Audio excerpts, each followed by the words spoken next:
સુરેન્દ્રનગર જિલ્લાના લીંબડીમાં એક યુવાન ઉપર 3 થી 4 શખ્સો દ્વારા હુમલો કરવામાં આવ્યો હોવાનું સામે આવ્યું છે। ત્યારે આ હુમલાની ઘટનામાં યુવાન ઈજાગ્રસ્ત બનતા તેને સારવાર માટે હોસ્પિટલ ખાતે ખસેડવામાં આવ્યો હતો।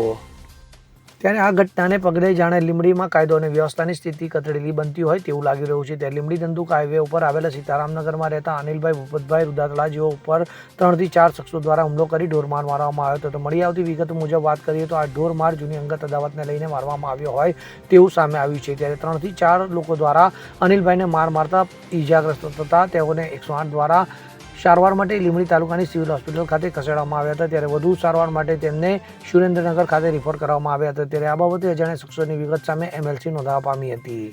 કલ્પેશ વાડેર સાથે CN24 ન્યૂઝ સુરેન્દ્રનગર।